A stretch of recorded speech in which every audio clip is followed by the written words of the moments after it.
Assalamualaikum warahmatullahi wabarakatuh. Kami dari kumpulan 7 ingin membuat perbincangan mengenai topik aplikasi ijarah dalam produk perbankan Islam. Apakah yang dimaksudkan dengan ijarah? Ijarah boleh didefinisikan sebagai akad upah atau sewa, iaitu yang melibatkan sesuatu pertukaran antara faedah atau sesuatu manfaat daripada sesuatu aset dengan upah atau bayaran yang tertentu dalam tempoh yang telah dipersetujui. Ijarah juga sering diaplikasikan berdasarkan kontrak sesuatu pembiayaan. Sebagai contoh, pembiayaan kenderaan, pembiayaan harta tanah dan pembiayaan sesuatu projek dan juga pembiayaan sesuatu hak peribadi. Dalam konteks yang lain pula, ijarah juga sering dipanggil sebagai pajakan Islam.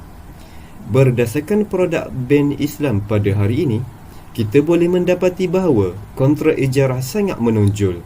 Hal ini boleh dilihat apabila mereka menawarkan beberapa produk yang berasaskan konsep ijarah. Sebagai contoh, sukuk, pembiayaan rumah, pembiayaan perkhidmatan dan juga pembiayaan kenderaan. Pada masa yang sama juga, pembiayaan ijarah juga telah menarik minat dan menjana minat dalam kalangan institusi bank Islam, pelabur, pelanggan dan juga pembuat sesuatu dasar. Hal ini kerana ia mempunyai bebanan risiko dan keuntungan yang lebih baik kepada orang ramai dan masyarakat, serta ia juga selaras dengan prinsip syariah. Dengan ini, negara Malaysia dari sudut praktikal undang-undang dan juga perundangan diharapkan dapat mengetengahkan lebih banyak isu-isu penting berkaitan amalan sewa beli dalam Islam. Dengan demikian, ia dapat memberikan sumbangan ke arah pelaksanaan sewa beli Islam yang lebih baik dalam sistem duit perbankan. Dan sekarang saya akan membentangkan mengenai tajuk syarat ijarah. Pertama sekali adalah akid balik dan berakal. Kedua adalah transaksi yang dilakukan mestilah ada kerelaan dan tiada sebarang unsur paksaan. Ketiga, barang yang digunakan dalam transaksi mestilah bersifat jelas. Keempat, barang yang digunakan di dalam transaksi perlulah halal dan mengikut syarat ijarah. Kelima, barang yang dijadikan sebagai objek transaksi akan menjadi hak mujar di antara izin pemilik barang itu. Keenam, segala manfaat selepas memiliki barang itu mestilah diberitahu dengan jelas dan terang. Sekarang saya akan membentangkan mengenai jenis-jenis ijarah. Pertama sekali adalah amal atau aksyas. Ini adalah akad sewa atas jasa atau pekerjaan milik seseorang. Di dalam ijarah ini, upah akan dibayar kepada seseorang itu untuk mendapatkan kebaikan atau jasa daripada ia. Kedua adalah ala al-ayan, akad sewa atas manfaat barang. Ia digunakan apabila penyewaan sesuatu aset bertujuan untuk mengambil manfaat yang dapat diberikan kepada aset. Ketiga adalah muntahiyah bit tamlik, berlakunya transaksi di antara penyewa dan pemilik untuk memiliki upah di atas objek yang disewakan dengan pilihan perpindahan hak milik objek sewa, baik dengan jual beli atau pemberian pada masa yang ditetapkan. Keempat adalah mausyufah fil azimah, akad ijarah atas manfaat yang dapat diberikan oleh sesuatu barang atau jasa yang pada saat akad sifatnya hanya disebutkan seperti kualiti dan kuantiti.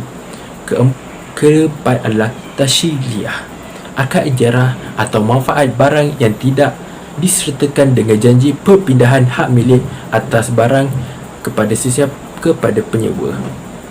Keenam adalah suku ijarah, suatu kontrak berdasarkan beli dan sewaan suatu aset kepada pemegang kontrak dan hasil yang diperolehi adalah melalui bayaran sewa. Semua tempoh bayaran untuk aset tersebut mestilah melalui persetujuan kepada kedua pihak. Seterusnya, saya akan membentangkan tentang perbezaan ijarah dengan hutang konvensional. Sebagian daripada kita mungkin menanggapi bahawa ijarah ini sama seperti berhutang di bank konvensional, ataupun ijarah ini hanya pelabelan semula atau penggantian nama faedah kepada keuntungan dalam menjalankan perkhidmatan. Pada hakikatnya, ia adalah sangat berbeza di antara kedua-dua produk tersebut. Ijarah ini kita boleh takrifkan ia sebagai kontrak, iaitu memindahkan hasil riba suatu harta tertentu kepada orang lain sebagai pertukaran untuk sewa yang tuntut daripada. Bahasa mudah kita nak faham benda ni, ijarah ni sama dengan produk pembayaran pajakan konvensional. Kalau hutang di bank konvensional, kebiasaannya pelanggan akan membayar bunga ke atas pinjaman. Tapi ijarah pula, di mana pelanggan akan membayar sewa ke atas harta untuk penggunaannya. Pihak bank yang menawarkan ijarah akan membeli harta tersebut daripada pihak penjual, kemudian harta tersebut dipajakkan kepada pelanggan. Dan dalam pajakan itu adalah tempoh masa yang disetujui. Selama mana pelanggan masih menyewa kepada pihak bank, hak kepemilikan tetap merupakan milik bank. Penyewa tidak mempunyai hak ke atas kepemilikan dan ia hanya mempunyai hak sebagai penyewa.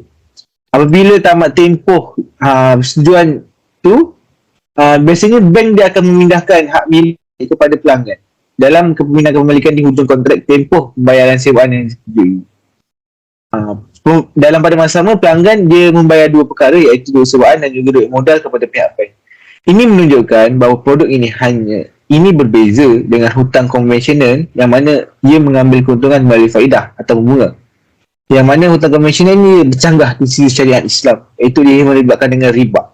Baik, bismillahirrahmanirrahim. Seterusnya saya akan membentangkan mengenai bahagian analisis, iaitu kajian kes, iaitu beberapa produk ijarah yang ditawarkan di dalam dunia perbankan Islam di Malaysia. Salah satu institusi kewangan Islam yang mengaplikasikan konsep ijarah ini adalah sebuah bank yang dikenali sebagai HSBC Amanah lah, di mana bank ini mempunyai perkhidmatan untuk menyediakan kemudahan pembiayaan untuk memajak aset kepada pelanggannya. Kemudahan yang saya maksudkan ini dia menekankan beberapa aspek seperti tempoh pembayaran, jadual pembayaran, kadar sewa pembayaran, jadual pembayaran pajakan dan juga aspek-aspek lain. Dalam pada itu, pelanggan juga boleh membuat beberapa keputusan sendiri untuk menentukan apa yang aset yang akan dipajak kepada bank tersebut. Dalam pada itu, HSBC Amanah ini juga bersetuju untuk menyediakan pelbagai kemudahan. Walaupun kemudahan ini telah diluluskan, namun begitu perjanjian pajakan mereka hendaklah menyatakan apa jenis aset yang ditawarkan, apa serta kadar sewa yang sesuai lah. Di mana dalam konteks ini, kadar sewa yang ditetapkan hendaklah menunjukkan perbezaan yang ketara kepada HSBC Bank, kerana HSBC ini akan menanggung pendedahan segala risiko yang berkaitan dengan setiap satu aset yang ditawarkan kepada mereka. Kemudian perjanjian pajakan ini juga akan dilaksanakan antara pelanggan HSBC Bank dan juga pihak bank ini apabila satu perjanjian itu telah termeterai, di mana mereka akan bersetuju dari segi tujuan aset pajakan, jenis aset pajakan, jadual bayaran pajakan, kadar sewa, tempoh pajakan serta sama ada aset tersebut akan dipindahkan kepada pemajak pada akhir tempoh pemajakan tersebut ataupun sebaliknya juga ditentukan. Di mana berdasarkan perkara ini, jenis ijarah yang diaplikasikan oleh pihak bank HSBC ini adalah ijarah al-manafi. Jelaslah di sini bahawa HSBC Amanah ini juga menggunakan ijarah serta menawarkan perkhidmatan tersebut kepada pelanggannya. Selain itu, konsep ijarah ini juga diaplikasikan oleh Kuwait Finance House, di mana bank ini sebenarnya ditubuhkan di Kuwait pada tahun 1977, di mana anak syarikat Kuwait Finance House Malaysia ini telah menjadi bank Islam sepenuhnya di Malaysia pada sekitar tahun 2005. Terdapat beberapa ijarah yang ditawarkan oleh bank ini, di mana ciri-ciri utamanya ialah bank ini menawarkan ijarah kepada individu dan perniagaan untuk membiayai harta dalam pembinaan, termasuk kedua-dua hartanah, kediaman dan komersial. Perkara ini kita dapat lihat dalam tempoh pembinaan, pemajak ataupun pelanggan akan membayar bayaran bulanan kepada syarikat Kuwait Finance House Malaysia ini, dan di mana pada akhir tempoh pajakan pemilikan akan dipindahkan kepada pelanggan melalui jualan ataupun susunan kewangan dan lain-lain. Di mana dalam konteks ini, perkara ini bergantung kepada jenis hartanah, di mana pelanggan perlu membayar deposit tidak lebih daripada 20% daripada nilai hartanah, ataupun iaitu nilai pasaran terbuka ataupun harga jualan yang disediakan oleh pemanju hartanah lah. Pelanggan juga mempunyai pilihan untuk membayar sewa bulanan sama ada pada kadar yang tetap ataupun kadar berubah. Bukan itu sahaja, dan antara komponen ijarah yang lain yang diaplikasikan adalah pelanggan mempunyai pilihan untuk dilindungi di bawah takaful, iaitu insurans Islam yang ditawarkan oleh pihak bank, di mana lembaran pendedahan produk ini juga akan diperincikan, iaitu mungkin terdapat kemungkinan tindakan yang akan diambil oleh pihak bank ini jika pelanggan tidak dapat memenuhi kewajipan mereka seperti mengambil tindakan undang-undang dan mengenakan cas untuk pembayaran yang lewat. So, jadi secara dasarnya ijarah yang digunakan oleh institusi kewangan ini adalah ijarah al-mausufah fi al-dinah. Di mana jelas di sini bahawa syarikat Kuwait Finance House ini juga menawarkan ijarah kepada pelanggannya. Pengembangan produk ijarah. Inovasi produk muamalat ni sentiasa bermula dengan kontrak tunggal yang berterusan sehingga ia terhasilnya kontrak berbagai variasi atau kontrak hybrid. Ia adalah untuk pembangunan industri perbankan dan kewangan Islam, di mana hari ini kita dah tengok amat sukar dan semestinya ia bersaing dengan produk-produk konvensional. Jadi apa itu kontrak hybrid? Kontrak hybrid ialah kontrak yang menggabungkan beberapa prinsip kontrak ke dalam suatu kontrak atau produk. Institusi kewangan Islam telah meningkatkan usaha pendidikan dan pembangunan terhadap produk kewangan Islam dalam usaha mempelbagaikan rangkaian produk kewangan Islam yang tersedia untuk memenuhi keperluan pelanggan. Beberapa inovasi baru telah disiasat, termasuk menggabungkan beberapa kontrak syariah ke dalam satu pakej produk untuk mencapai matlamat tertentu. Produk tersebut ialah produk musyarakah mutanaqisah, merupakan salah satu contoh kacukan kontrak yang dipergunakan oleh beberapa bank Islam di Malaysia. Ia menggabungkan kontrak musyarakah, iaitu baik dan juga ijarah. Musyarakah mutanaqisah ini adalah konsep perkongsian yang semakin berkurangan, yang memuncak kepada pemilikan. Mana kita berkongsi semakin lama makin berkurang dan menjadi kepada pemilikan. Pembiayaan ini membayangkan bahawa dalam tempoh pembiayaan, bahagian pemilikan aset bank akan berkurangan, manakala bahagian pemilikan aset pelanggan akan meningkat. Proses ini diulang sehingga sebahagian pemilikan aset dipindahkan sepenuhnya kepada pelanggan pada tempoh matang. Berkaitan dengan terdapat dua perspektif ulama tentang pengapsian akad musyarakah mutanaqisah, yang di mana yang pertama, sebagian ulama mengatakan ianya harus dan tidak melarangnya. Dan sebahagian lagi mengatakan haram ke atas penggunaannya, kerana musyarakah mutanaqisah ini dikatakan haram kerana ia terdapat banyak unsur keraguan dalam akad musyarakah mutanaqisah. Ini menunjukkan musyarakah mutanaqisah ni jelas merupakan pengembangan produk ijarah dan gabungannya dengan produk syariah yang lain dalam sistem perbankan Islam inilah, di mana terdapat juga perbezaan ulama-ulama yang mana ia mengharamkan disebabkan oleh ianya baru dan juga satu pengembangan yang baik untuk kita panggil dalam produk Islam ini sendiri. Okay, seterusnya saya serahkan kepada rakan saya yang lain. Seterusnya, saya akan mengulas tentang isu dan permasalahan ketika ijarah dipraktikkan. Permasalahan yang pertama adalah pemilikan. Dalam sewa beli Islam, bank dikehendaki memiliki pemilikan aset sebelum menyewakannya kepada pelanggan. Pemilikan adalah penting kerana ianya mewakili tahap hak dan liabiliti pihak yang terlibat dalam perjanjian sewa beli. Untuk menjadi pemilik, bank perlu terlibat dalam pembelian aset yang memerlukan kepakaran terhadap pemasaran tertentu, menyelenggara aset, menanggung kos dan melupuskannya apabila aset itu tidak lagi diperlukan. Pihak bank akan menanggung risiko, liabiliti dan hak yang mempunyai kaitan dengan aset tersebut akibat daripada memegang pemilikan. Secara ringkasnya, pemilikan ini memberikan permasalahan kepada pihak bank. Permasalahan yang kedua adalah pemindahan hak milik.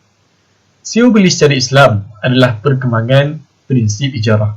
Pemindahan hak milik adalah status penukaran aset yang dipajak oleh penyewa menjadi hak miliknya. Cara pemindahan hak milik ini perlulah didokumenkan dan dipastikan bersama.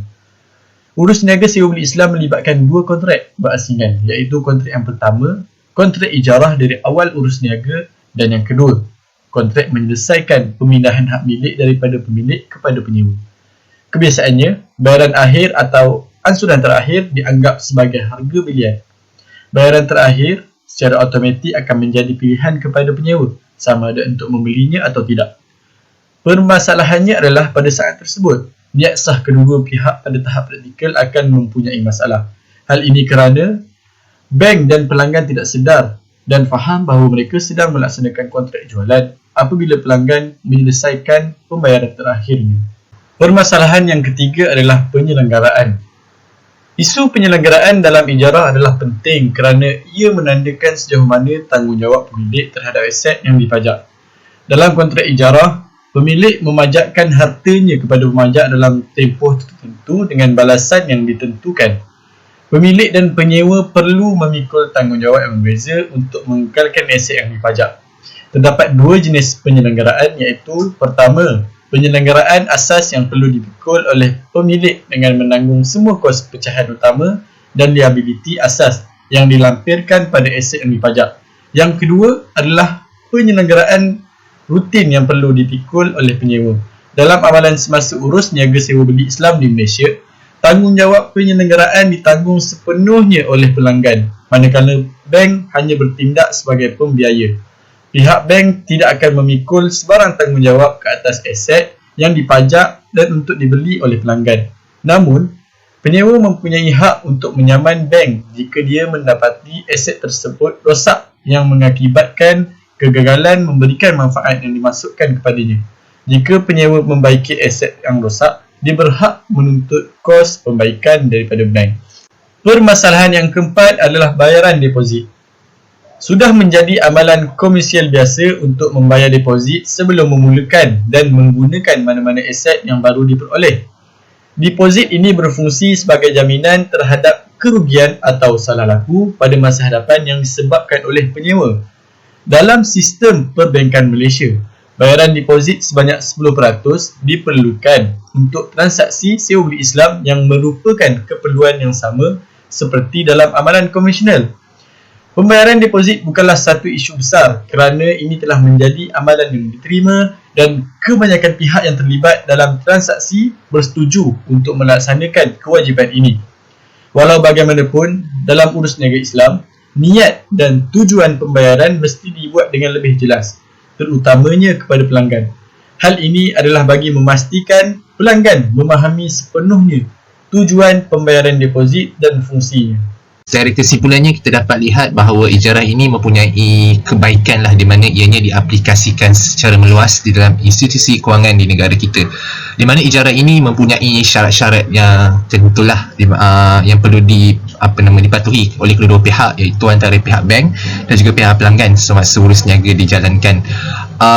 Dalam konteks ijarah ini juga mempunyai jenis-jenis yang tentu, di mana ijarah ini mempunyai perbezaan yang ketara di dalam urus niaga. Setiap urus niaga dijalankan.